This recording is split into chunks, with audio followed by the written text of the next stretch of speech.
অষ্টম অধ্যায় যুধিষ্ঠিৰৰ ৰাজ্যলাভ আৰু ভীষ্ম মুখ্য কথন। 18 দিনৰ যুদ্ধৰ অন্তত কুৰুক্ষেত্ৰ যুদ্ধ অন্ত পৰিল আৰু কুৰুক্ষেত্ৰ যুদ্ধত জয়লাভ কৰাৰ সূত্ৰে যুধিষ্ঠিৰ সম্ৰাট হল হস্তিনাপুৰৰ। আৰু ইতিমধ্যে কিন্তু যুদ্ধক্ষেত্ৰত এতিয়াও মৃত্যুক অপেক্ষা কৰি পৰি আছে ভীষ্ম। ভীষ্ম তাৰমানে এতিয়া মৃত্যু হোৱা নাই।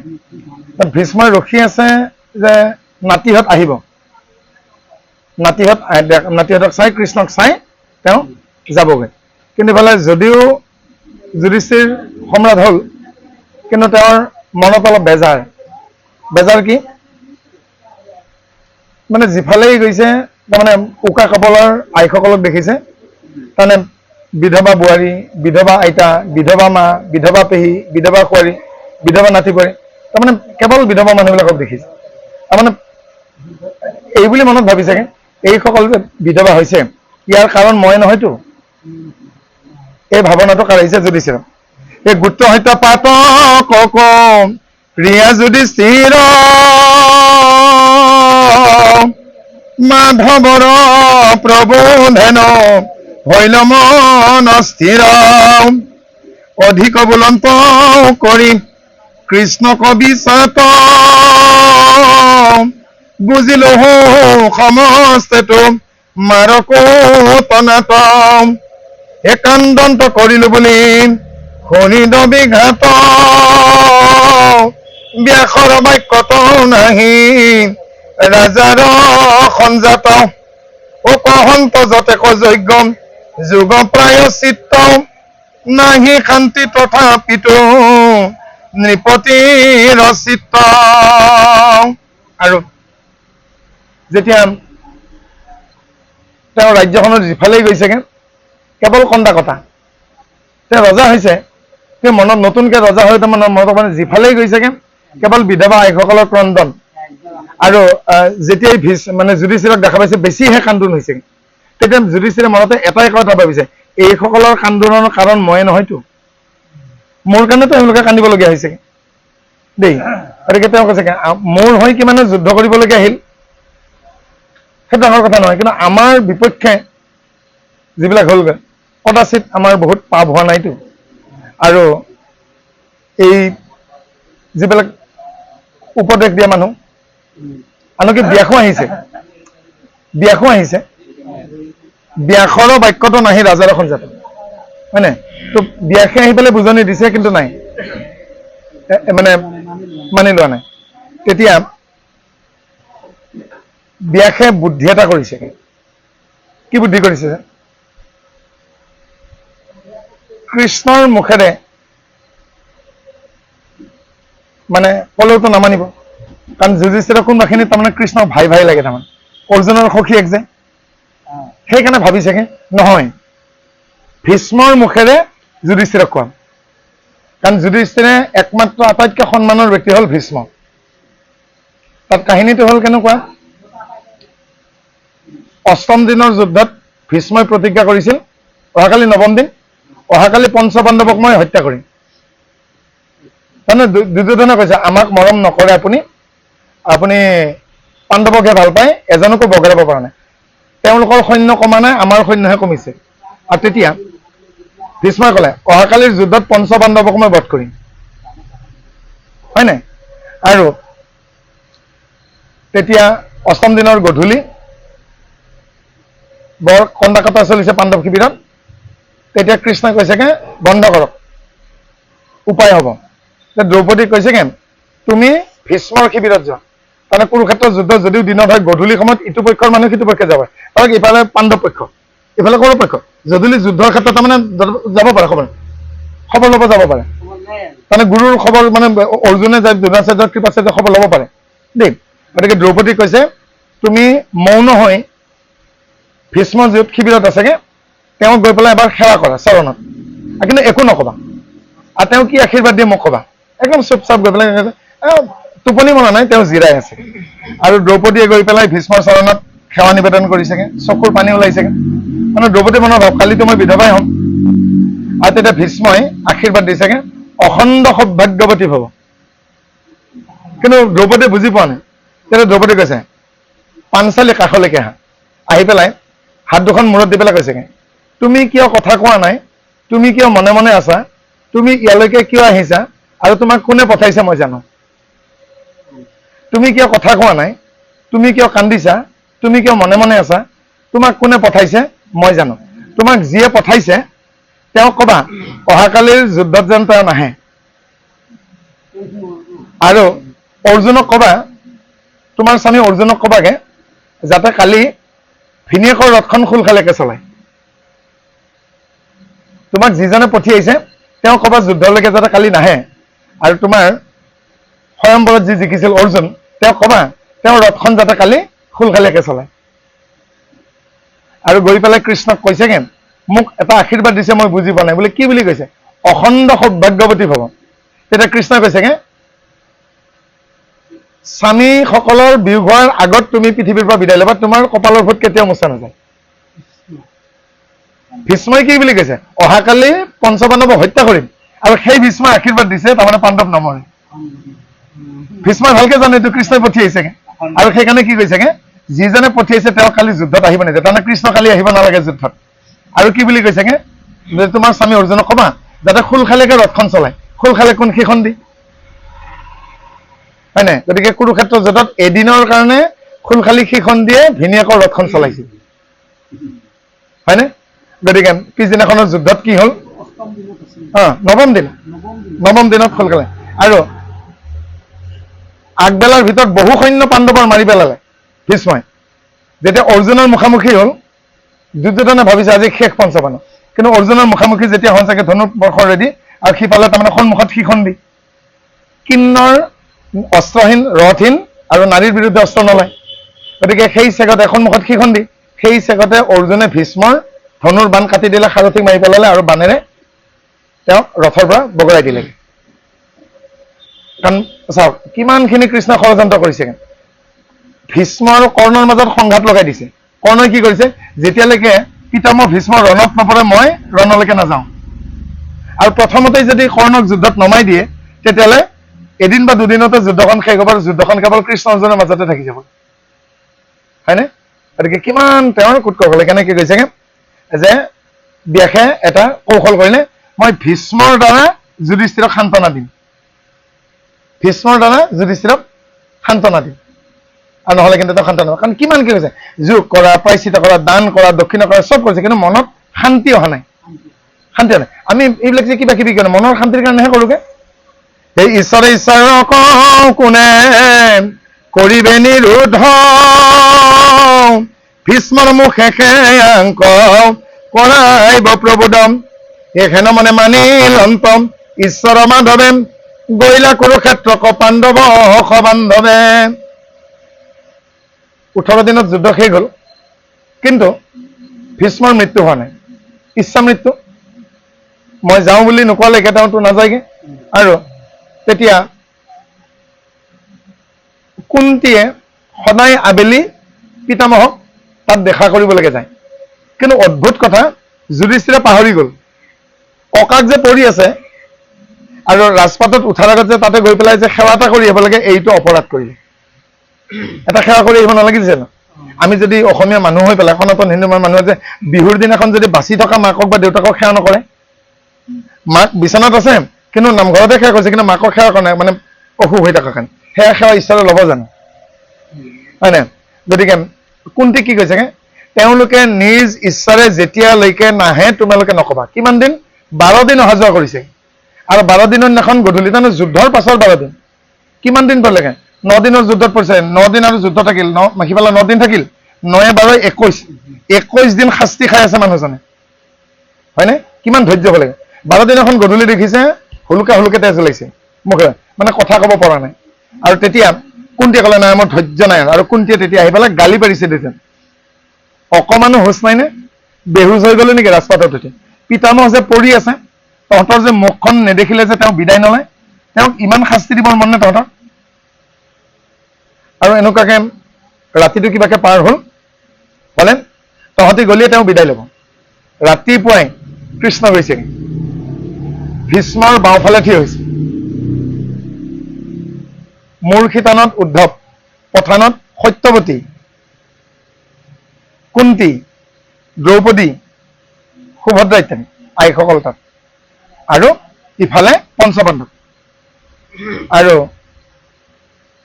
ভীষ্মই তেতিয়া অকণমান যুধিষ্ঠিৰৰ ফালে চাইছেগে, চাব নোৱাৰেগে, কাৰণ খৰসজ্জাত পৰি আছে, সৰু সুৰাই কান্দি আছে, এনেকে কান্দি আছে। আৰু তেতিয়া কৈছে, তোমালোকে কৃষ্ণক সন্মুখত পায়ো ইমান কিয় দুখ পালা? তোমালোকেতো লগতে পালা কৃষ্ণক ইমান দিন। কৃষ্ণটো জীৱনৰ বেছিভাগ হয় তোমালোকৰ লগতে দিলে, তোমালোকৰ লগতে থাকিল, তাৰ পিছতো ইমান কিয় দিন থাকে? তেতিয়া যুধিষ্ঠিৰে মন কৰিছে, যিদিনাখনেই কৃষ্ণ কাষত নাছিল সেইদিনাখনে অঘটন গৈছে। কোনদিনাখন? পাশা খেলিব যোৱা দিনাখন। যিদিনাখন পাশা খেলিব গৈছে যুধিষ্ঠিৰে দুৰ্যোধনে, সেইদিনাখন কৃষ্ণ নাই। যি সময়ত দুষাখনে দ্ৰৌপদীক নিব আহিছে সেইখিনি সময়ত সেই ঠাইত কৃষ্ণ নাই। তাৰমানে কৃষ্ণ নোহোৱাৰ লগে লগে অঘটন ঘটিছেগে, হয় নহয় জানো? গতিকতে তেওঁ সকলোখিনি গম পাইছে। এতিয়া কি হ'ল তাত গৈ পেলাই, পঘেন মনে মানি লম তই ঈশ্বৰ মাধৱেম, গৈলা কুৰুক্ষেত্ৰ কপাণ্ডৱ সবান্ধৱেম, কুন্তী আদি কৰি নাৰী সবে গৈলা লৰিম, মহাভাগৱত ভীষ্ম যথাই আছে পৰিম, দেখিলা ভীষ্মক সৰ সজ্জা তই আচন্তেম, যেন পুৰন্দৰ পাত ভৈলা স্বৰ্গ হন্তেম। পুৰন্দৰ মানে ইন্দ্ৰ, তাৰমানে স্বৰ্গৰ পৰা স্খলন হৈ ইন্দ্ৰ এজন পৰি আছেগে, এই ঘাঁহবিলাক শুকাইছেগে, তেজ কঁৰল মাৰিছেগে, ৰণক্ষেত্ৰৰ ধূলি আকাশৰ তৰাবিলাক শৰৎকালত যেনেকে জিলেগে, আঘাতবিলাক যেন জিলিকি আছে। আৰু সকলোৱে ভাবিছে বুঢ়াৰ গাত ইমান তেজ নে, এতিয়াও ফুটাবিলাকেদি তেজ ওলাই আছে, হয় নাই? যতদেৱ ঋষি ৰাজ ঋষি ব্ৰহ্ম ঋষি নাৰদ প্ৰমুখ্যে তৈতে মিলিলা ঋষিম, ব্যাস শোক বশিষ্ঠ প্ৰমুখ্য ঋষি ৰাজ, ভীষ্মৰ আগতে বহি পাতিলা সমাজ, সভা কৰিলা পূজা যাক যেন বিধি, দেখিয়া কৃষ্ণক যেন পাইলা নৱনিধি। পূজা জাক যেন দেই, এইটো প্ৰিণ্টিং মিষ্টেক আছে, পূজা হাক কৈ চাগে, হাক নহয় পূজা জাক। তাৰমানে কি কৰিছেগে, শপত স্নান। শপত স্নান মানে কল্পনাতে কৰা সেৱা। ভীষ্মই ভাবিছে যদি মই সুস্থ হৈ থাকিলোহেঁতেন, আজি যিবিলাক ঋষিমুনি আহিছে, ৰাজৰ্ষি দেৱৰ্ষি, সকলোকে মই আসন বসন দি পেলাই, নাভাবে জানো, হয় নাই?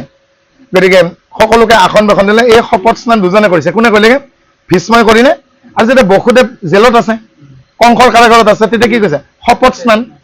কি বুলি তাতে বনালে? কৰিলে নিৰ্মিলক তিলেৰ সপ্ত পৰ্বত। 7টা তিলৰ পৰ্বত বনাব লাগিলে গোটেই পৃথিৱীত নহয়, সৌৰজগতত খেতি কৰিলেও 7টা তিলৰ পৰ্বত নহব। ধৰক হিমালয় পৰ্বতখনৰ সমানে যদি ওখ কৰি পেলাই 7খন পৰ্বতৰ সমান যদি তিল হ'ব লাগে, কিমানটা গ্ৰহত খেতি কৰিব লাগে? কল্পনা, হয় নাই? 10,000 গৰু, গাই গৰুৰ শিঙত বোলে সোণ বান্ধিব, কল্পনা নহয় জানো? ভীষ্মই কল্পনা কি কৰিছেগে, আজি যদি মই সুস্থ হৈ থাকিলোহেঁতেন, তেতিয়াহ'লে মই এই সকলোকে মই সেৱা শুশ্ৰূষা কৰিলোহেঁতেন। আৰু সেইকাৰণে কি কৈছেগে, আপোনালোকে যিয়ে যেনেকে পাৰে আসন লওক, মোৰ অপৰাধ মৰিখন কৰিব। তেতিয়া কৈছে আপুনি কথা নকবচোন, আপোনাক চাবলৈকেহে আহিছে, এই বুলি ঋষি সমস্তই কৈছেগে। ভীষ্মৰ অৱস্থা দেখি শলো তক মুখে, কাষতে আচন্ত পাঞ্চু ভাই মহাদুখে, কুন্তী সত্যৱতী আদি কান্দৈ নাৰী গণে, দেখিয়া ভীষ্মৰ মৰ্ম চৰি গৈলা মনে। কুন্তী, সত্যৱতী, দ্ৰৌপদী গান্ধাৰীক লগ ধৰিছিল, নাহিলে। কিবা অভিমানত গান্ধাৰী নাহিল, কুন্তী কিন্তু আহিছে। আৰু ইজনে সিজনৰ মুখৰ ফালে চাইছে, তাৰ ভীষ্মৰ মুখৰ ফালে চাব পৰা নাই, মানে খুব কান্দিছে। আৰু তেতিয়া তাৰমানে কুন্তী আৰু দ্ৰৌপদীয়ে সাৱতামতে বোৱাৰী আৰু শাহুৱেক গলাগলি কৰিছে। আকৌ তাতে জাপি পৰিছে তাৰমানে সত্যৱতী, আইতা শাহু। আৰু তেতিয়া কুন্তীয়ে দ্ৰৌপদীক কৈছেগে, কেতিয়াবা যদি কিবা আশীৰ্বাদ দিব লগা হয়, কুন্তীয়ে দ্ৰৌপদীক কৈছেগে কৃষ্ণক দেখুৱাই দিবা। বৰ ডাঙৰ কথা এটা কৈছে, কেতিয়াবা যদি কিবা আশীৰ্বাদ দিব লগা হয়, বুজি পালা নহয় জীৱনটোত একো নাই, এই দেখিছা নহয় কিমান পুণ্যৱান, কিমান মহান মানুহজন আজি কিমান শাস্তি খাই পৰি আছেগে, হা, আজি তেওঁক উদ্ধাৰ কৰিবলৈকে কৃষ্ণ আহিছেগে। গতিকে কাৰোবাক যদি আশীৰ্বাদ দিব লগা হয়, কৃষ্ণক দেখুৱাই দিবা। এই কথাটো কাৰ মনত থাকিল? কোনে কৈছে কাক? কুন্তীয়ে দ্ৰৌপদীক কৈছে। আৰু দ্ৰৌপদীয়ে কি কৰিছেগে, এবাৰ ঘূৰি যাওঁতেগে দ্ৰৌপদীৰ বোৱাৰী হ'ল উত্তৰা। অৰ্জুনে অভিমন্যুলৈকে বোৱাৰী কৰি আনিছিল কাক? মৎস্য দেশৰ ৰজা বিৰাট ৰজাৰ জীয়েক উত্তৰাক। উত্তৰা কালৈকে বোৱাৰী কৰি আনিলে? অভিমন্যু, নহয় জানো? আৰু অভিমন্যুৰ গৰ্ভত কোন আছে? পৰীক্ষিত নহয় জানো? গতিকে উত্তৰাই যেতিয়া শাহু হিচাপে দ্ৰৌপদীক সেৱা কৰিছে তেতিয়া কৈছেগে, বোৱাৰী যিদিনাখন বিপদত পৰিবা মোকো নিবিচাৰিবা, কাকো নিবিচাৰিবা, ধন টকা পইচা একো নিবিচাৰিবা, এটা মাত্ৰ চিঞৰ মাৰি দিবা, হে কৃষ্ণ বা হে বাসুদেৱ। যেতিয়া বিপদত পৰিবা কাকো নামাতিবা। বোলে মা কিয় কৈছে? বোলে যেতিয়াই মোক ৰাজসভাত অপদস্থ কৰিব খুজিছিল মই মাত্ৰ এটা চিঞৰ মাৰিছিলো, হে বাসুদেৱ মোক লাজ নিদিবা, সমাজৰ আগত মোক নিলাজ নকৰিবা, লাজ ৰাখ। আৰু দিলে নে কাপোৰ? গতিকে মোক কিন্তু মোৰ স্বামীয়ে নহয় কৃষ্ণই মোক বস্ত্ৰ দিছিলে। মই শিশুপালক বধ কৰোঁতে মাত্ৰ 1 আঙুলি কাপোৰ দিছিলো, কিন্তু মোক মানুহটো ঢাকি ধৰাকে কাপোৰ দিলে কোনে? কৃষ্ণই। আৰু সেই কথা কোনে পালন কৰিলেগে? উত্তৰাই। যেতিয়া অশ্বত্থামাই উত্তৰৰ গৰ্ভত ব্ৰহ্মাস্ত্ৰ প্ৰয়োগ কৰিছেগে লগে লগে কি কৈছে? ত্ৰাহিমাম বাসুদেৱ, যে মোক ৰক্ষা কৰক। হে স্বামী, হে ককা, হে পিতা, হে ৰজা, হে মা, হে দেউতা একো কোৱা নাই, ত্ৰাহিমাম বাসুদেৱ মোক ৰক্ষা কৰক। লগে লগে কৃষ্ণই ব্ৰহ্মাস্ত্ৰ প্ৰয়োগ কৰি পেলাই উত্তৰাৰ গৰ্ভতে ৰখাৰ কাৰণে বিষ্ণুৰাত, বিষ্ণুৱে উত্তৰাৰ গৰ্ভতে ৰখাৰ কাৰণে পৰীক্ষিতৰ নাম বিষ্ণুৰাত, আৰু গৰ্ভতে পৰীক্ষা দিব লগা হোৱাৰ কাৰণে নাম পৰীক্ষিত। গৰ্ভতে পৰীক্ষা দিছে, মাতৃগৰ্ভতে, সেইকাৰণে পৰীক্ষিত। আৰু উত্তৰাৰ গৰ্ভতে বিষ্ণুৱে ৰক্ষা কৰাৰ কাৰণে তেওঁৰ নাম বিষ্ণুৰাত। বিষ্ণুৰাত মানে পৰীক্ষিত। চাওক শাহুৱেকে কিমান নকয়। আৰু শেষত আপোনালোকে দেখিবগে সেই পঞ্চপাণ্ডৱৰ সন্তানকেইটাক হত্যা কৰিছিল কোনে শেষত? অশ্বত্থামাই। আৰু ভীম আৰু অৰ্জুনে অতি কষ্ট কৰি শেষত পৰাস্ত কৰি অশ্বত্থামাক ধৰি আনিছে, এডাল বাঁহত বান্ধি আনিছে, পহু বান্ধি আনি। তেতিয়া দ্ৰৌপদীয়ে লগে লগে কৈছে, বান্ধ খুলি দিয়া। এইটো বনৰ পহু নহয় না, বান্ধ খুলি দিয়া। তেতিয়া আটাই আচৰিত পাইছে দেই, এওঁৰ 5টা সন্তানক হত্যা কৰিছে, আৰু হত্যাকাৰীজনক আকৌ এই শোক সন্তপ্ত নাৰীগৰাকীয়ে কৈছে মুকলি কৰি দিয়া। এওঁ কিমান মহান হ'ব লাগিব, হয় নাই? তেতিয়া দেৱতাবিলাকে আশীৰ্বাদ দিছে, দ্ৰৌপদী নামৰ শাহুগৰাকীৰ বোৱাৰী, মানে কুন্তী নামৰ শাহুগৰাকীৰ বোৱাৰী হ'ল দ্ৰৌপদী। কিন্তু এওঁ ইমান মহান যে শাহুৱেকতকে আগত যাব। পৃথিৱীত মাত্ৰ এগৰাকী বোৱাৰীয়ে শাহুৱেকতকে আগত স্থান পাইছে, সেইগৰাকী হ'ল দ্ৰৌপদী। সেইকাৰণে যেতিয়া সতীবিলাকৰ নাম লয় তেতিয়া কুন্তীতকে আগত দ্ৰৌপদীৰ নাম লয়। অহল্যা, দ্ৰুপদী, কুন্তী, তাৰা, মণ্ডোদৰী তথা 3 নম্বৰতে কুন্তী আছে, কিন্তু 2 নম্বৰতে দ্ৰৌপদী আছে। চাওকচোন, তেওঁ মানে ইমান মহান দ্ৰৌপদী যে তেওঁ পুত্ৰ হত্যাকাৰী অশ্বত্থামাকো মুক্তি দিছে। চাওকচোন কিমান মহান। গতিকে সেই মহান চৰিত্ৰ হিচাপে ব্যাসদেৱে অংকন কৰিছেগে কাক? দ্ৰৌপদীৰ চৰিত্ৰটো। একদম অতি কম বয়সতে কুন্তী বিধৱা হৈছে, আৰু কুন্তী যিদিনাখনে বিধৱা হৈছেগে সেইদিনাখন তেওঁৰ বৰজনা স্বামীৰ ককায়েক ধৃতৰাষ্ট্ৰই কিনো কৰিব এৰা নাই, অবিচ্ছেদ মানে ছেদভেদ নোহোৱাকে বিভিন্ন ধৰণে ভাই বোৱাৰীয়েকক শাস্তি দিছেগে। অবিচ্ছেদ বুলি কৈছে, তাৰমানে মানে ছেদভেদ নোহোৱাকে, মানে কিমান ধৰণৰ যে কুট কৌশল কৰা নাই তাকে কৈছে।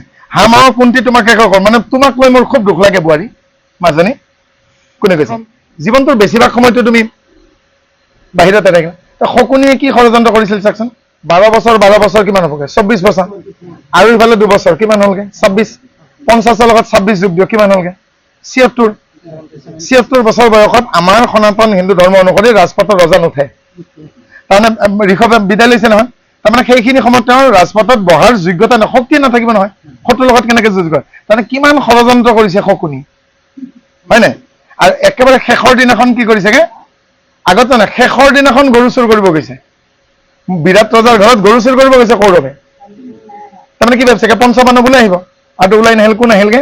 বৃহন্নলাহে ওলাইছে, মানে কিন্নৰৰ ৰূপত থকা অৰ্জুনেহে ওলাই আহিছেগে, হয় নাই? আকৌ কি বান মাৰিছেগে? বেহুচ কৰা বান মাৰিছে, অচেতন, চেতনা নোহোৱা বান মাৰিছে। আৰু চেতনা নোহোৱা বান মাৰি আকৌ কৰিছেগে তেওঁলোকৰ কাপোৰ কানিবিলাক খুলি ৰাখিছে। ভীষ্ম আৰু দ্ৰোণাচাৰ্যৰ গাত হাত দিয়া নাই, বাকী দুৰ্যোধন দুষাৰখন চবৰে কাপোৰবিলাক খুলি ৰাখিছে। খুলি ৰাখি পেলাই উত্তৰ কৈছে, এইবোৰ গৈ পেলাই ৰজাক দেখুৱাবি আৰু যুদ্ধ তয় কৰা বুলি কবি, হয় নাই? কিন্তু তাৰ আগ্নিশাই তাৰমানে তেওঁলোকৰ এই অজ্ঞাতবাসৰ 1 বছৰ সম্পূৰ্ণ হৈছে। কিন্তু যদি আগ্ৰাতি ধৰা পৰিলহেঁতেন তেতিয়াহ'লে তেওঁলোকে আকৌ 12 বছৰ বনবাসত যাব লাগিলহেঁতেন। এতিয়া ভাবকচোন কিমান কৌশল। গতিকে এতিয়া ভীষ্মই ক'ব, আচল কথাটো শকুনি দুখী নহয়, কিন্তু শকুনিয়ে প্ৰতিশোধ লৈছে। কাৰণ শকুনিৰ ওপৰৰ ৯৯ জন ককায়েকক নিজৰ বায়েক গান্ধাৰীয়ে জেলত সোমোৱাই থৈ মাত্ৰ এসাঁজ ভাত দি তিল তিলকে হত্যা কৰিছে, হয়নে? আৰু কিয় কাৰণে? মোৰ কথাটো হ'ল অন্ধবিশ্বাস, অন্ধবিশ্বাসৰ বতি হ'ল, বেয়া কথা কাণত লগাই দিলেগে আৰু অন্ধবিশ্বাসৰ বলি হৈ নিজৰ ভাতৃবিলাককে হত্যা কৰে। গতিকে আকৌ জীয়াই আছেনে বুলি পেলাই খুচি দিওঁতে এটা চকু বেয়া হৈ গ'ল শকুনি। আৰু তেতিয়া তেওঁ কি প্ৰতিজ্ঞা ল'লে?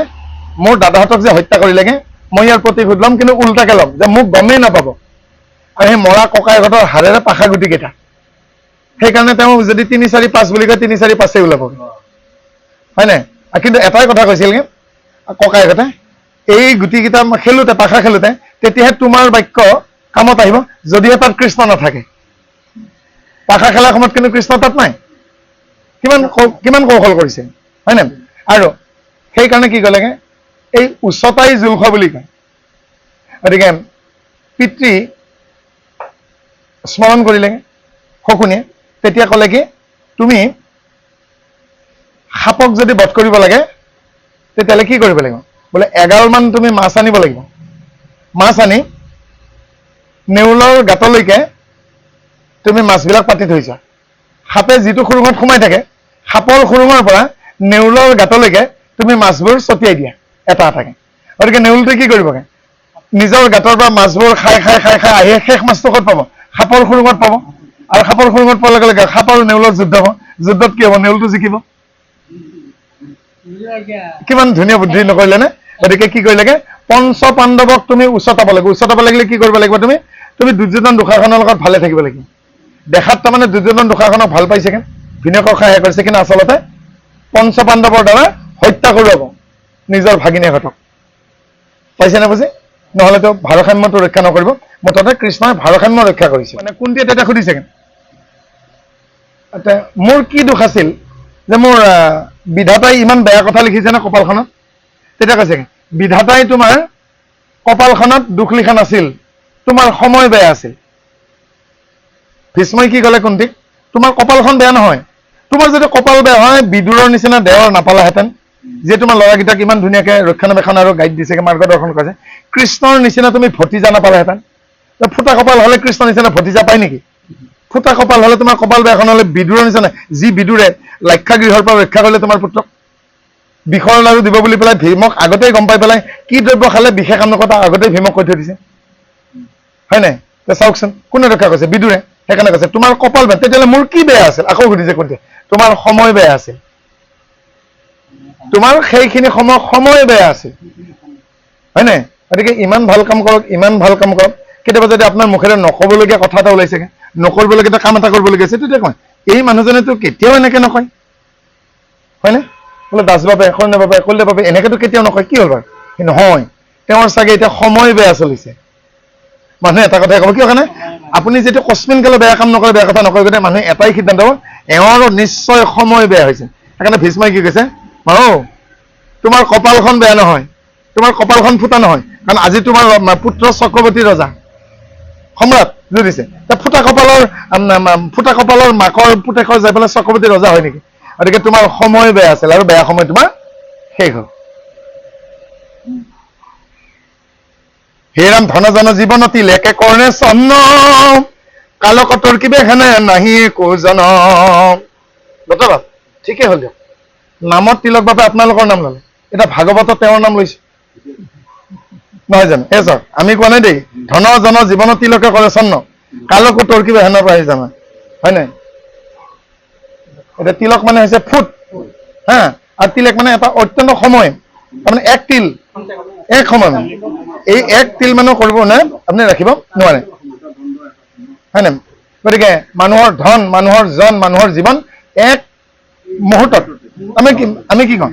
এই মাত্ৰ মানে মই মানে নাৰ্ছে কৈছেগে, ছাৰ এইমাত্ৰ মই পেচেণ্টটো চাই আছো, চেলাইন গৈ আছিল। তেতিয়া ডাক্তৰ নাৰ্ছে কৈছে, তুমি মোতকে বেছি জানা নেকি? মই পাল্স চেকিং কৰি চাইছো, নাই। মানে অদ্ভুত কাণ্ড এটা ঘটিছে। নাৰ্ছে দেখিছে চেলাইন গৈ আছে আৰু ডক্টৰে চাইছেগে পাল্স নাই।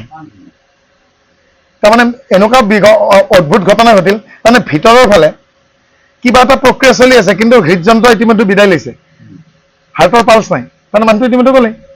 তেওঁ লিখিলে নহয় his number due to cardiac arrest লিখি দিলে চাৰ্টিফিকেট হয় নাই ঘটি যায় কেতিয়াবা তাৰমানে নাৰ্ছে তেতিয়া ক'লে মুহূৰ্তৰ ভিতৰতে হৈ গ'লে মই বৰ আচৰিত পাইছোঁ ছাৰ অলপ আগতে মোক কথাও কৈছে কি হয় নাই মই কেতিয়া যাব পাৰিম বুলি মোক সুধিছেও নাৰ্ছজনীক বোলে পেচেণ্টে আৰু মই ঘূৰি দিওঁতেই গ'ল নে তেওঁ তেতিয়া ডক্টৰে কৈছে মুহূৰ্তৰ ভিতৰতে ঘটি গ'ল সেই তিল এক তিল একদম অত্যন্ত কম সময় বুলি কৈছে ভীষ্মই সিদ্ধান্ত দিলে আমি শেষৰ ফালে আহিছোঁ কি সিদ্ধান্ত দিলে য'ত যমৰ সন্তান যমৰ অংশ যুধিষ্ঠিৰ য'ত বায়ুৰ পুত্ৰ ভীম য'ত ইন্দ্ৰৰ অংশজাত গাণ্ডীৱধাৰী অৰ্জুন হয়নে য'ত গণিতজ্ঞ নকুল য'ত ৰূপৰ কুমাৰ সহদেৱ কৃষ্ণ য'ত সভাসদ আৰু তাত আকৌ আপদ কৃষ্ণ য'ত সভাসদ তাতে আকৌ আপদ বোলে মোৰেই কিবা অদ্ভুত লাগি গৈছে ভীষ্মই কৈছে কৃষ্ণ য'ত সভাসদ তাতে আকৌ আপদ মানে সৰিয়হৰ তলিতে ভূত বুলি কয় যে হয় নাই গতিকে বৰ আচৰিত কৈছে এইবাৰ ভীষ্মই সিদ্ধান্ত কি দিছে বলিষ্ঠ ধৰ্মিষ্ঠ ধনুৰ ধৰক কিছু নৈ যেহি কৰে ঈশ্বৰে সেহি শেষত্য হৈ গতিকে কোন ধৰ্মিষ্ঠ কোন বলিষ্ঠ কোন গাণ্ডীৱধাৰী ধনুধৰ এইবিলাক চব মিছা কথা তেওঁৰ ইচ্ছাত চব হয় তেওঁৰ ইচ্ছাত গছৰ পাত এটাও নসৰে তেওঁৰ ইচ্ছাত গছৰ পাত এটাও নসৰে তেওঁ কৈছে তেওঁ যি ইচ্ছা কৰে সেইটোৱে হয় গতিকে কিহৰ কাৰণে ভীষ্মই ক'লে যে মই প্ৰতিজ্ঞা কৰিছিলোঁ অহাকালিৰ যুদ্ধত পঞ্চ পাণ্ডৱক মই বধ কৰিম আৰু মই নিজেই ৰণত পৰিলোঁ এজন চিকাৰীয়ে বাঘ এটা চিকাৰ কৰিব গৈছিল মই কৈ আছো এজন চিকাৰীয়ে বাঘ এটা চিকাৰ কৰিছে আৰু যিটো বাঘক চিকাৰ কৰিব গৈছে সেই বাঘটোৱে পিছফালৰ পৰা চিকাৰীটোক আক্ৰমণ কৰি মাৰি পেলালে পালে নে বুজি এজন চিকাৰীয়ে এটা বাঘক চিকাৰ কৰিব গৈছে আৰু চিকাৰীটো গমেই নাপালে যে পিছফালৰ পৰা আহি সেই চিকাৰীটোকে বাঘটোৱে হত্যা কৰিব হ'ব কওক এইটো এই মাণ্ডৱ ঋষি যে যমৰাজাক অভিশাপ দি এই বিদুৰ ৰূপে জন্ম দিল হয় সেইখিনি সময়ত যমৰাজা সেই কোনে আছে এতিয়া শুনক তাৰ উত্তৰটো এইটোৱে দিতিৰ পুত্ৰ বায়ু কশ্যপ ঋষিৰ অদিতিৰ পিছতে দিতি নামৰ আইগৰাকীৰ মাতৃগৰাকীৰ পুত্ৰ হ'ল বায়ু বায়ু দেৱতাৰ জন্ম হোৱাৰ আগতে কি প্ৰাণীবিলাকে উশাহ নিশাহ লোৱা নাছিল বুজি পাইছেনে গতিকে এই যে মাণ্ডৱ ঋষি মানে অভিশাপত জম গৈ পেলাই যে বিদুৰ হ'ব লগা হ'ল হয় নাই গতিকে সেই আসনখন খালী নাথাকে সেই আসনখন খালী নাথাকে অংশ এটাহে হ'ব বুজি পাইছেনে এতিয়া এজন ব্যক্তিৰ আমাৰ উপৰি পুৰুষ দতবা 10জন সন্তান এজন ব্যক্তিৰ 10জন ল'ৰা আৰু 5টা বোলে ছোৱালী এগৰাকী নহয় দুগৰাকী পঠিয়ায় এই গোটেইকেইটা সন্তান মানুহটোৰে নহয় জানো হয়নে বাৰু কথাটো কৈছো ক'ৰবাত বুজি পালে নে কথাটো কৈছো এতিয়া সন্তানকেইটা থাকোঁতে মানুহটোৰ পিতৃ ঢুকাল কিন্তু মানুহটো নাই জানো অলপ বুজি পাইছেনে আজি আমাৰ ভাইটি ভাস্কৰ সন্তান নহয় জানো গগৈ বাপৰ দেউতাটো নাই আজি হয় নাই কিন্তু তুমিতো আছা সেইটোৱে কথাটো অলপ বুজি পাইছেনে খালী হৈ নাযায় খালী হৈ নাযায় আমিও অংশ তোমাৰ অংশহে এতিয়া কি হৈছে বায়ুৰ অংশত জন্ম ভীম ইন্দ্ৰৰ অংশত জন্ম অৰ্জুন যমৰাজা নহয় জানো যুধিষ্ঠিৰ সেই যমৰে অংশ নহয় জানো সেই আকৌ সেই দুটা অংশত অহা নাই জানো এটা অংশ দি বিদুৰ হৈছে এটা অংশ দি যুধিষ্ঠিৰ হৈছে পাইছে বুজি বৰ কঠিন বৰ সহজ গতিকে এটাই কথা মনত ৰাখক বায়ু দেৱতাৰ জন্ম হোৱাৰ আগতো জীৱ জন্তুবিলাকে উশাহ নিশাহ লৈ আছিলগে হয় নাই সেই কথাকে একেবাৰে তাতকেও টান কথা কোনটো জানে না দত্তবাপ এতিয়া বজাৰত খুব আমোল আহিছেগে আপুনি লোকেল আম এটা লৈ আহক বাহিৰেদি ইমান ধুনীয়া এটাও ফুটা নাই এটা পোককেইটা সোধকচোন তোমালোকে ইমান দিনে কোনফালে উশাহ লৈ আছিলা ইমান ধুনীয়া নিতুল নহয় টিপিলেও টিপা খোৱা নাই তাৰমানে বাহিৰত এটাও ফুটা নাই আৰু আমাৰ বায়'লজিষ্টে কৈছেগে উশাহ নোলোৱাকে জীৱ জন্তুবিলাকে বাচি দিব নাই আৰু চাফকেশ্যন হ'লে মৰে এতিয়া চাকি গছ যদি উশাহ নোপোৱা কৰি দিওঁ চাকি গছ সোমাই যাওঁ তাহলে কোনটো ফুটাৰে উশাহ নিশাহ লৈ আছিল এটা আমি বিজ্ঞানে উত্তৰ দিব পৰা নাই গতিকে সেইটো তেওঁৰ ইচ্ছা গতিকে ইয়াতে ক'লে ধৰ্মিষ্ঠ বলিষ্ঠ ধনুধৰ কিছু নৈ তেওঁ যি ইচ্ছা কৰে সেইকে আপুনি যিমান ৰাতিপুৱা নোলাকে সময়ত আপুনি আহি নাপায় কেতিয়াবা আকৌ লগাতকৈ সোনকালে আহি পাব গতিকে তেওঁৰ সময় তেওঁৰ কথা দান ধৰ্ম ৰাজধৰ্ম সত্য ধৰ্ম দেশ কেনেকৈ লাগিব সমাজখন কেনেকৈ প্ৰজা কেনেকৈ পালন কৰিব হয় নাই সমস্তখিনি নীতি আদৰ্শ দিলে আৰু লগতে আৰু এটা বস্তু দিলে সেইটো হ'ল ঈশ্বৰৰ 1000 নাম দিলে বিষ্ণু সহস্ৰৰ নাম ঈশ্বৰৰ 1000 নাম ভীষ্মই কাক দিলে? যুধিষ্ঠিৰক। কাৰ পৰা পাইছিল ভীষ্মই? বৈশম্পায়ন মুনিৰ পৰা পাইছিল। বৈশম্পায়ন মুনি আকৌ কোন? ব্যাসৰ প্ৰথম শিষ্য। ব্যাসৰ প্ৰথম শিষ্য। গতিকে এই দুইখিনি বস্তু ক'ত পাব আপোনালোকে? মহাভাৰতত পাব।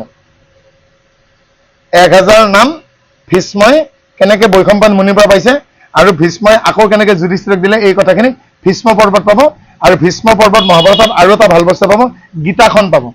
মহাভাৰতৰ ভীষ্ম পৰ্বৰ 21 নম্বৰ অধ্যায়ৰ পৰা 38 নম্বৰ অধ্যায়লৈকে এই 18টা অধ্যায় হ'ল গীতা। আৰু তাৰ পাছতে আছে বিষ্ণু সহস্ৰনাম। বিষ্ণু সহস্ৰনামখিনি ক'ত আছে? তাতে কীৰ্তনত শংকৰদেৱে চমু কৰিছে সহস্ৰনাম বৃত্তান্ত। মানে এটা পক্ষ লোৱাকে পক্ষপাত বুলি কয়। সাধাৰণ মানুহবিলাকে আমি এটা পক্ষ লোৱা বুলি ভাবোঁ। তেওঁ যেন তাৰমানে মানে এটা পক্ষ লৈছে, কিন্তু আচলতে তেওঁ নিষ্পক্ষ। কিহৰ কাৰণে? ভীষ্মই কৈছে কাৰোবাৰ লগত সংযোগ কৰাবৰ কাৰণে কাৰোবাৰ লগত বিয়োগ ঘটায়। কাৰোবাৰ লগত বিয়োগ, তাৰমানে এজনী গাভৰু বোৱাৰী সোনকালে বিধৱা হ'ল, হয় নাই? কিন্তু সেই গাভৰুগৰাকীৰ স্বামীগৰাকী গৈ পেলাই আকৌ কোনোবা 8 বছৰ 10 বছৰ সন্তান হোৱা নাই, এটা দম্পতি তেওঁলোকৰ সন্তান হিচাপে জন্ম পাইছে। এতিয়া সেই 8 বছৰ 10 বছৰ মত তেওঁলোকে আনন্দ নাপালেনে? সেই দম্পতি হ'ল নিসন্তান দম্পতিয়ে আনন্দ দিবলৈকে এগৰাকী গাভৰু বোৱাৰীক আকৌ বিধৱা কৰিছে। এই বিধৱা বোৱাৰীজনী আকৌ 2 বছৰ পিছত আকৌ বিয়া হৈ যাবও পাৰে, হয় নাই? অদ্ভুত কথা। আকৌ তাই সেই সুখটো পাহৰি যাব পাৰে।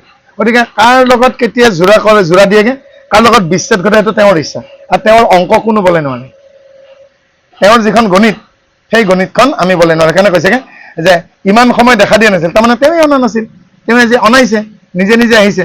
আৰু চাওক এতিয়া মই যাম বুলি জানি ভীষ্মই কৈছেগে তেওঁ আগে ভাগে ওলাইছেহি।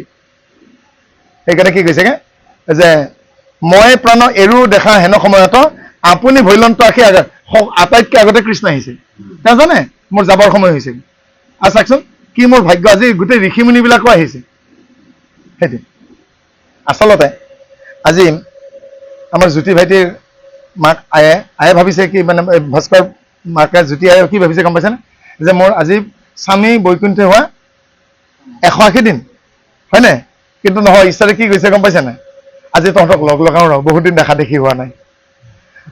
মোৰ মানুহকেইটাক মই লগ লগাওঁ। আৰু আজি এই অনুষ্ঠানটোৰ কাৰণে আমি লগ লাগিবলৈকে সক্ষম নহ'লো নে? বহুত দিন বৈশ্য বাবুক দেখা নাই, বহুত দিন সুনীল বাবুক দেখা নাই, হয়নে? গতিকে আমাক এই আপাহতে আমাক লগ লগাই নেপেলালে নে?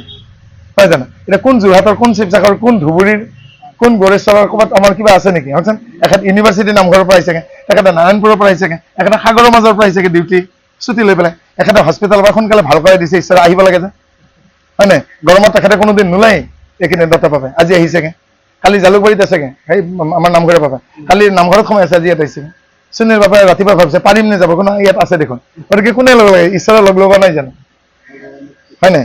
গতিকে তেওঁ লগ লগাইছে। এতিয়া তেওঁ কি কৰিব? শেষ প্ৰাৰ্থনা যে মই এতিয়া এই দেহাটো এৰিম, তুমি মোৰ আত্মাটোক সামৰি থবা, আৰু মোৰ যিখিনি অপৰাধ হ'লগে তুমি মাৰ্জনা কৰা। তেতিয়া কৃষ্ণই কি কৰিছেগে? ভীষ্মৰ কপালত হাত দিছেগে, মূৰত বোলাই দিছেগে। আৰু কৃষ্ণই স্পৰ্শ কৰি দিয়াৰ লগে লগে ভীষ্মৰ শৰীৰৰ যিখিনি শাৰীৰিক পেইন, ব্যথা, একদম লগে লগে নোহোৱা হৈ গ'ল। আৰু চকুকেইটা মুজাই দি পেলাই কৃষ্ণই কৈছেগে তোমাৰ সকলো অপৰাধ মই সামৰি ল'লো, আৰু তোমাৰ দ্বাৰা হৈছিল যদি আচলতে তোমাৰ দ্বাৰা কৰোৱাইছিলোঁ, এই গোটেইখিনি নাটক ময়ে কৰাইছোঁ, তুমি নিজে কৰা বুলি ভাৱটো এৰি পেলোৱা। তুমি যে অম্বালিকা হাতত ধৰি আনিছিলা, অম্বাই তোমাৰ কাৰণে বিয়া হ'বলৈকে নাপালে শালব ৰজাৰ লগত, হয় নাই? তোমাৰ কাৰণে শিখণ্ডী হ'ল, অৰ্জুনত মানে আজি অপৰাধ হ'লগে, হয় নাই? গতিকে এই যে বিৰাট ৰজাৰ ঘৰত তুমি গোধেনু চুৰ কৰিব গৈছিলাগে, গতিকে এই সকলোবিলাক ময়ে কৰাইছোঁ। কৰাওঁতা মই, কৰোঁতা তোমালোক। মই তোমালোক যেনেকে আমি নাপিতেহে চুলি কাটে, আমি চুলি নাকাটো নহয়, আমি চেলুনত নাপিতৰ দ্বাৰা চুলি কটাওঁ। আমি চুলি কাটি আহিলো মানে সেইটো ভুল বাক্য। চেলুনত গৈ চুলি কটোৱাই আহিলো। মই যে ভাগৱত পঢ়িলো বুলি ক'লে একদম ঘোকাত মিছা কথা হ'ব। আজি দীপক ব্ৰহ্ম নামৰ মানুহ এজনৰ দ্বাৰা পঢ়ুৱালে, আজি তিলক সৰণী নামৰ বাপ এজনৰ দ্বাৰা নাম আজি ধৰুৱালে, আৰু আমাৰ দ্বাৰা শুনোৱালে। ঈশ্বৰে আমাক নুশুনালে ক'তডাল শুনিম? অকমান আগতে দত্ত বাপে প্ৰস্তাৱ কৰিছে, তিলক বাপেক তেতিয়া কৈছেগে মই শুনাই নাই, কাষত থাকিয়ে শুনা নাই দেখোন। কিমান মত? মাত্ৰ 4.5 ফুট, 4.5 ফুট দূৰত শুনা নাই। আৰু 50 হাত দূৰত অৰ্জুনে যুদ্ধ কৰি আছে, 50 হাত দূৰত অভিমন্যু যুদ্ধ কৰিছে। পিতা বচাব পাৰিলে জানো বচাব? 4 হাততে শুনা নাই আৰু 50 হাত হয় নাই বেলেগে সাধাৰণভাৱে দেখিছে আৰু ভীষ্মই চতুৰ্ভুজ ৰূপত দেখিছে হেৰাম অৰুণ চাৰণ চৰণ চাৰু সুপ্ৰসন্ন মুখম পাখৰিলো শৰণ বেদনা যত দুখম তুমি শেষ হৃদয় আত্মা প্ৰভু ভকতৰ তোমাৰ চৰণ কৰ এতে কগুচৰ আৰু তেওঁ কি কৰিলেগে এতিয়া সোঁ হাতখন দাঙি তৰ্জনী আঙুলিটোৰে কৃষ্ণক দেখুৱাইছে বুঢ়া আঙুলিটোৰে নিজক দেখুৱাইছে মধ্যমা অনামিকা কনিষ্ঠাৰে পঞ্চপাণ্ডৱক দেখুৱাইছে কিলাকুটিৰে আইসকলকে এখন হাতে দাঙিব পাৰিছে ইখনত পৰা নাই এখন হাতেৰে তেওঁ সিগনেল দিছে যে মই তেওঁৰে অংশ তোমালোকেও অংশ আমি যত জীৱ তোমাৰ ওচৰত হয় নাই তাৰমানে অংশ এখনত দাঙিব নকলে এই জইনটোতে এডাল বান সোমাইছিল সেইকাৰণে এখনত দাঙিব পৰা নাই আৰু এইখন হাতেৰে তেওঁ আমি বাট দেখুৱা আঙুলি বুলি কওঁ ইণ্ডিকেটৰ ফাৰ্ষ্ট ফিংগাৰ এই তৰ্জনী আঙুলিৰে দেখুৱাই যে এই কৃষ্ণ তেওঁৰে অংশ মই তোমালোকো আৰু একেবাৰতে চিনাইব লাগি মেলিয়া আঙুলি এবাৰ শেষ কথা কৈছে দেই ও যাব দেখেৰো হিত মই কলে তাবে আপেক্ষিমা মোক বাপ গদাধৰ কৃষ্ণৰ হাতৰ স্পৰ্শত তেওঁ দুভাগৰ সকলো নোহোৱা হ'ল বিষ বেদনা নোহোৱা হ'ল তেওঁ ক'লে মই এতিয়া শৰীৰটো এৰিম আৰু মোৰ আত্মাটোক তুমি যিহেতু পৰমাত্মা আশ্ৰয় দিবা হে গদাধৰ ভীষ্মৰ শেষত কৈছে গদাধৰ বুলি সম্বোধন কৰিছে কৃষ্ণ যে বাপ গদাধৰ কাৰণ তেওঁ কৌমুদী গদা হাতত ধাৰণ কৰে সেইকাৰণে গদাধৰ বুলি কৈছে তুমি কৌৰ আগত গোটেই বিশ্ব ভ্ৰমণক আমোদ দিয়াৰ কাৰণে কৌমুদী গদা বা কৌমুদী সেইকাৰণে এই কৌমুদী গদা ধাৰণকাৰী বিষ্ণু কৃষ্ণ তুমি মোক আশ্ৰয় দিবা আৰু চকুহাল ভীষ্মই মুজি দিলেগে চকুৰ পতাৰ কাষেৰে দুধাৰী লুটক নামি আহিল আৰু ভীষ্ম গ'লগৈ আমাক সেইখিনিকে কৈছে যেতিয়া আমাৰ শেষকাল আহিবগে আমাক কৈছেগে আমিও তেখেতৰ চৰণত আশ্ৰয় বিচাৰিব লাগে যে দেহাটো আৰু নোৱাৰা হৈ আহিছে আৰু শেষত তাতে আশ্ৰয় ল'ব দিছে হে কৃষ্ণ মোৰ বন্ধু কৃষ্ণ সুহৃদ নিশ্চয় কৃষ্ণ কেষে পাইলে মাত্ৰ অনুনাত্ৰ নাহি ভয়ং আৰু কৃষ্ণক যেতিয়া সুহৃদ হিচাপে পাবগে অনুৰ সমানো ভয় নাই কাৰণ অভয় চৰণত শৰণৰ পিছত আৰু ক'ত ভয় হয় নাই এহি তত জানে যিটো সেহি মহাজ্ঞানী সেহি মহাগুৰু সেহিজন চক্ৰপাণী কুৰুক্ষেত্ৰ যুদ্ধত দুৰ্যোধনৰ হৈ এনে বহু ৰজা আৰু বীৰ আহিছিল যি কৃষ্ণক চাব আহিছিল আচলতে এতিয়া দুৰ্যোধনৰ হৈ যদি যুদ্ধ নকৰে তো কৃষ্ণক দেখা নাপায় যদি যুধিষ্ঠিৰে হৈ যুদ্ধ কৰে তেতিয়া কৃষ্ণৰ পিছফালটোহে দেখা পাব তাৰমানে কৃষ্ণক সন্মুখৰ পৰা দেখা পাম বুলি বহুত বীৰ আহিছিল আৰু কৃষ্ণৰ সন্মুখীন হোৱাৰ আগতে কৃষ্ণক দেখো নেদেখো হওঁতে অৰ্জুনৰ শৰত তেওঁলোকৰ বীৰগতি প্ৰাপ্ত হৈছিল তাকে কৈছে যে আমি হৃদয়ত দেখা পাব পাৰোঁ ভীষ্মই পোৱা দে যে আমি নিশ্চয় তেওঁৰ তাত পাম আৰু এই পৃথিৱীত এই জ্বালা যন্ত্ৰণা খাবলগীয়া আৰু আহিব নালাগে এদিন মই সপোন দেখিছোঁ পঢ়ি আছো তেতিয়া পঢ়া বাঢ়ি আহিছে মানে কলেজত আছো তেতিয়া বোলে ইমান পঢ়িব লাগে নপঢ়িলে নহয়নে ইউনিফৰ্ম দিছেগে কাঢ়া ইস্ত্ৰী হ'ব লাগিব চাফা হ'ব লাগিবগে দেই মানে মানে বেজ মাৰিব লাগিব টাই মাৰিব লাগিব কলা জোতা হ'ব লাগিব ইউনিফৰ্ম ধুনীয়া হ'ব লাগিব মাৰ্জিত হ'ব লাগিব একগাল কিতাপ নপঢ়িলে নহয়নে এসোপা নকৰিলে নহয়নে পৰীক্ষাত আগতে হওঁতে তেতিয়া ৰাতি সপোন কি দেখিছোঁ গম পাইছা নাই মুক্তি নাপাওঁ যিদিনাখন মৰিবি সেইদিনাখন আজৰি হবি মানে কেনেকুৱা মৰাৰ পিছতে স্কুলতো যাব নালাগে কলেজতো যাব নালাগে কাপোৰ পিন্ধিব নালাগে গৰমো নালাগে ঠাণ্ডাও নালাগে তেতিয়া যিজনে মোক সেনেকে কৈছে আপুনি কিয় সেনেকে ক'লে বোলে মৰাৰ পিছত মানুহৰ ঠাণ্ডাও নালাগে গৰমো নালাগে কাৰণ কিয় কাৰণে বোলে গৰমত মানুহবিলাকে গালি পাৰে ঠাণ্ডাই ভাল আছিল ইমান কষ্ট ইমান গৰম সহ্য কৰে যেতিয়া ঠাণ্ডা দিন পাই কি কৰে ইমান কাপোৰ কানি লাগে গৰম দিনেই ভাল গৰম দিনতো মানুহৰ শান্তি নাই ঠাণ্ডা দিনতো শান্তি নাই সেইকাৰণে মানুহটোৱে কি কৈছেগে সেই সপোনৰ সেই অজ্ঞাত ব্যক্তিজনে কি কৈছেগে যিদিনাখন মৰিবি সেইদিনাখনে শান্তি কাপোৰো পিন্ধিব নালাগে আকৌ একো দিবও নালাগে পঢ়িবও নালাগে হয় নাই গৰমো নাই ঠাণ্ডাও নাই হয় নাই অৰ্থাৎ জীৱন্ততে সেনেকুৱা যিজন হ'ব পাৰিব সুখদেৱ নে কাপোৰ পিন্ধে নে তেওঁৰ ঠাণ্ডা লাগে নে তেওঁৰ গৰম লাগে নে কাৰোবাৰ ঘৰত এঘটি পানী খায় সেইজন জীৱন্ততে কি হৈছেগে নিৰ্লিপ্ত অৰ্থাৎ জীৱনমুক্ত পুৰুষ হে ৰাম অতিৰা জীৱন ধন জনগৃহ বাসম এক হেন জানি ভকতিটো কৰিও বিশ্বাসম অৰ্থাৎ চব চঞ্চল চব অথিৰ কোনো স্থায়ী নহয়গে একেবাৰে সৰুতে আমি কি বুলি ভাবিছিলোঁ বাৰু আমি যেতিয়া ডাঙৰ হ'ম আমাৰ সময় আহিব বৰ আনন্দ কৰিম পঢ়া শুনা শেষ হ'ল চাকৰি ব্যৱসায় হ'লগে, কোনোবাই কিবা কৰেগে, হয় নাই? তেতিয়া ইনকামত লাগি গ'ল, সময় থাকিল নে? ইনকাম কৰোঁতে গ'ল। ভাজ্যপুত্ৰৰ পখনে যেতিয়া ল'ৰা ছোৱালী বিয়া দিয়ে আপোনাৰ কি ভাবি লাগে, বোলে আজৰি হ'ম, তেতিয়া কওঁ কি নাতি পুতি লওঁতে, ছোৱালীৰ খবৰ লওঁতে, জোঁৱাইৰ খবৰ লওঁতে গ'লগে। কেতিয়াও আপোনালোকৰ সময় নাহে, জীৱনত কেতিয়াও সময় নাহে। সেইকাৰণে চিত্ৰগুপ্তে কি কৈছে গম পাইছা?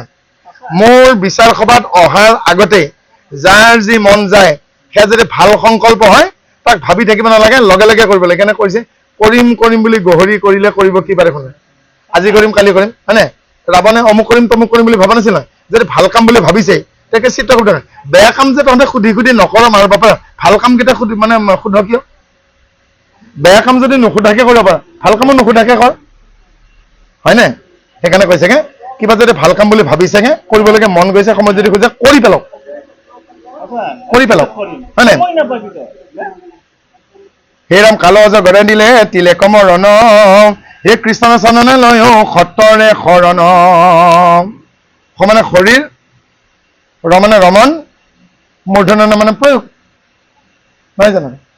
গতিকে এই শৰীৰতে কেনেকে আছে তাকে শৰণ বুলি কৈছে, চিনাকি কৰি দিয়াটো। চাওক কিমান ভাগ্য আমাৰ শৰণীয়া বাপা, হয় নাই? আগৰ বাক্যটোত কি কৈছেগে, আকৌ কৈছে তিলেক, আকৌ তিলক বাবাৰ নাম থৈছা, আকৌ শৰণীয়া, শৰণৰ পৰা শৰণীয়া হোৱা নাই জানো, হয় নাই? চাওকচোন কিমান ভাগ্য, হয় নাই? প্ৰকাশ বাবাৰ এবাৰহে নাম লৈছে, তেওঁ বাৰে বাৰে নাম লৈ আছে, হয় নাই? চাওক গতিকে তেখেতৰ উপাধিটোৰ কথা হ'ল কি, যিজন শৰণীয়া মানে নাম অঞ্জনী, আচলতে অঞ্জনীয়াৰ শব্দ শৰণীয়া বুলি কয়, শৰণ লৈছে নে দেই, শৰণীয়া ভকত বুলি নকয় জানো? মানে অৰ্থাৎ তেওঁহে জানে ৰটোৰ অৰ্থ কি। শ্ৰী শব্দটোৰ মাজৰ আখৰটো হ'ল ৰ, তালেব্য স মানে শৰীৰ, ৰ মানে ৰমন, ই মানে ঈশ্বৰ, মানে স মানেতো ডেড বডি হ'বগে, মানে সেই শৰীৰটোৱে তেতিয়া ৰমন কৰিব যদি ইটো থাকে, ই মানে ঈশ্বৰ। তাৰমানে প্ৰকাশ দত্ত নামৰ ব্যক্তিজনে কাণেৰে তেতিয়া শুনা পাব যদি তেওঁ জীয়াই আছে আৰু তেওঁ কলা নহয়। হীৰেণ বৈশ্য নামৰ মানুহজনে চকুৰে দেখা পাব যদি তেওঁ জীয়াই আছে আৰু অন্ধ নহয়, মানে দৃষ্টিহীন নহয়, হয় নাই? আজি সুনীল দাস নামৰ বাপজনে মুখেৰে কথা ক'ব পাৰিব যদি তেওঁ জীৱিত আৰু বোবা নহয়। ৰাম নামৰ বাপজনে তেতিয়ালৈকে আমাৰ ৰন্ধা বঢ়া কৰি থাকিব পাৰিব যদি তেওঁ পেৰালাইচিছ হোৱা নাই আৰু হাত ভৰি ঠিকে আছে আৰু যদি ঈশ্বৰ আছে। গতিকে শুনক বাপ, চকুৰে দেখা, কাণেৰে শুনা, মুখেৰে কথা কোৱা, নাকেৰে উশাহ নিশাহ লোৱা, এই হৃদপিণ্ডত দণ্ড পৰা, হাতেৰে খামুচি ধৰা, ভৰিৰে খোপনি লোৱা, হয় নাই? এইটো হৈছে ৰমন। তেতিয়াহে ৰটোৰ অৰ্থ থাকিব যদি ইটো আছে, আৰু যদি ইটো গুচাই দিয়ে তাহলে ৰটো ভেলুলেছ নাই, অকল স থাকিব, হয় নাই? গতিকে ৰুদ্ৰ শব্দৰ অৰ্থটো এই বুলি দিছেগে পঞ্চ কৰ্মেন্দ্ৰিয় পঞ্চ জ্ঞানেন্দ্ৰিয়, হয় নাই? লগতে আত্মা, তাৰমানে এজন মানুহৰ শৰীৰৰ পৰা আত্মাটোৱে যেতিয়া পঞ্চ কৰ্মেন্দ্ৰিয় পঞ্চ জ্ঞানেন্দ্ৰিয়ৰ এই 10 বিধৰ কাম এৰি পেলাই ওলাই গুচি যায়, কাষত থকা মানুহবিলাকে কান্দে, কান্দাটোকে ৰুদ্ৰ বুলি কয়, সেইটোৱে ৰুদ্ৰ। একাদশে ৰুদ্ৰ যে, মানে এই একাদশ ইন্দ্ৰিয় মানে কি, পঞ্চ কৰ্মেন্দ্ৰিয় আৰু পঞ্চ জ্ঞানেন্দ্ৰিয় আৰু লগতে আত্মা, এই একাদশ ইন্দ্ৰিয়। এই একাদশ ইন্দ্ৰিয় যেতিয়া এটা শৰীৰৰ পৰা বিদায় লয় তাকে কি কয়, নশ্বৰ দেহ, তাৰমানে ঈশ্বৰে এৰা দিয়া শৰীৰটো। আৰু তেতিয়া তাৰমানে মাহী পেহী জোতা তাৰমানে নিকটাত্মীয়, নেক্সটটো কি নিকটাত্মীয় মানুহখিনি কি কৰে, ৰুদন কৰে, সেইটো ৰুদ্ৰ।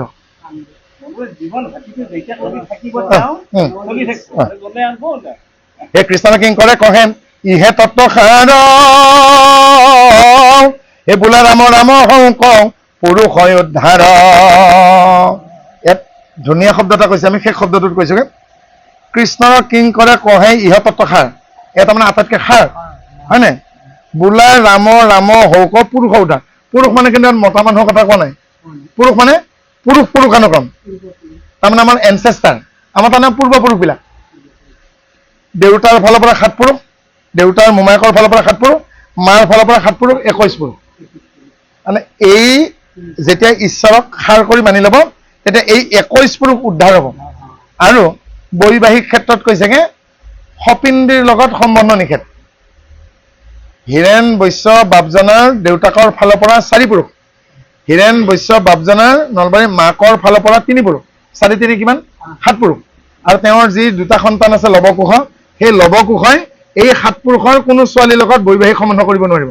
যদি কৰে পিতৃ কন্যা ভাতৃ ভগ্নীৰ সম্বন্ধ আহিব। তাকে সপিণ্ডি বুলি কয়। সপিণ্ডি বুলি যে কয় তাৰমানে সাত পুৰুষ।